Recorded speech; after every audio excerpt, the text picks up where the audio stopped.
Bonjour. Bonjour, nous allons entamer aujourd'hui le chapitre que nous allons consacrer au système de rémunération comme l'un des piliers de l'élaboration de la stratégie RH de l'entreprise. Le système de rémunération est un sujet extrêmement complexe. Il est complexe d'autant plus qu'il intègre plusieurs facteurs. La première des choses est que le système de rémunération est au centre d'un rapport de force. Le salaire, quel que soit ce que l'on dit dans le discours officiel, reste une affaire de conflit d'intérêts entre d'un côté l'employeur et de l'autre l'employé. Sur un plan immédiat et direct, l'employeur verra toujours dans le salaire un coût et l'employé un revenu. Comme vous le savez, le rapport au coût n'est pas le même que le rapport au revenu.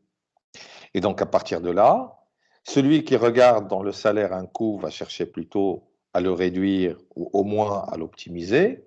Et celui qui regarde en le salaire un revenu va chercher à l'augmenter. À partir de là, il est clair que le conflit est un conflit d'intérêt manifeste.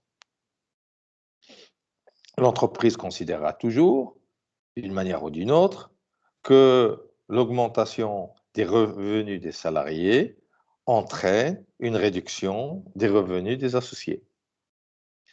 Et de ce fait, eh bien, il y a un jeu de pouvoir qui s'installe entre les deux parties, un rapport de force qui a toujours existé dans les négociations collectives ou individuelles depuis que les rapports de travail existent au sein des entreprises.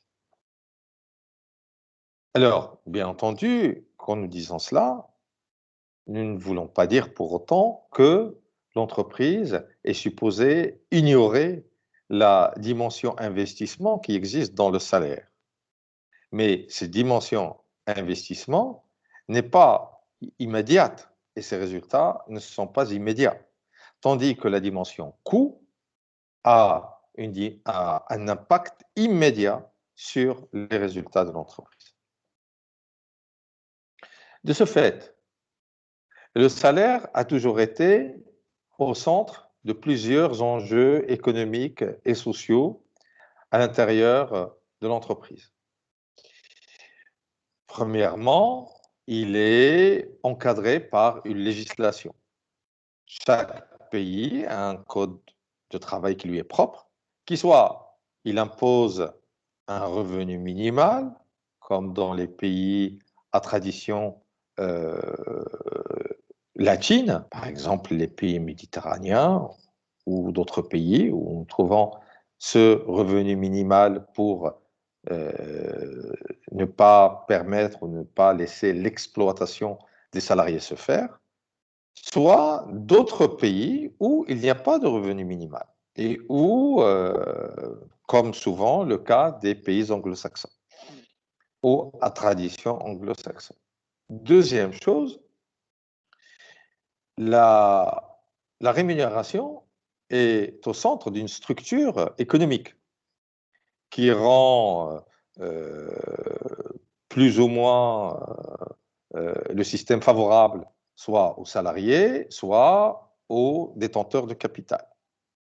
Cette structure économique fait qu'il y a certains secteurs qui sont davantage utilisateurs d'équipements et donc de ce fait, parfois, la main-d'œuvre utilisée est une main-d'œuvre qui vient en appui au système de production, en simple appui du système de production, tandis qu'il y a d'autres secteurs où la main-d'œuvre est plutôt au centre de la production de la prestation et du service. Bien entendu, c'est dans le cadre de cette deuxième configuration que le rapport de force peut être plus favorable aux salariés. Il y a aussi la conjoncture du marché de l'emploi qui agit sur la situation de l'offre et de la demande. Dans ce domaine-là, le taux de chômage ou le taux de croissance du pays peut jouer un rôle très important sur l'évolution des niveaux de salaire. Les rapports de force aussi, qui existent soit dans un secteur, soit à l'intérieur de l'entreprise, soit dans le pays tout entier. Donc, la représentation syndicale y joue un rôle important. Plus les syndicats sont forts, plus leurs exigences salariales vont être écoutées et seront prises en considération. Puis, les valeurs culturelles.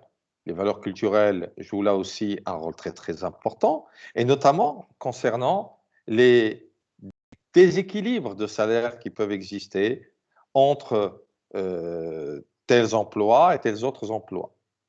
Cela définit ce qu'on peut appeler la hiérarchie des salaires. Vous allez trouver des pays qui mettent, par exemple, les métiers de l'enseignement ou les métiers de la santé en haut de la pyramide salariale, et vous allez trouver d'autres qui mettent ces emplois dans le bas de la pyramide salariale. Ici, ce sont les valeurs culturelles qui jouent un rôle très important. Ils peuvent jouer aussi un rôle important dans les discriminations salariales entre sexes ou entre genres, je veux dire, entre genres, ou parfois aussi entre strates professionnelles, c'est-à-dire exécution, maîtrise et cadre.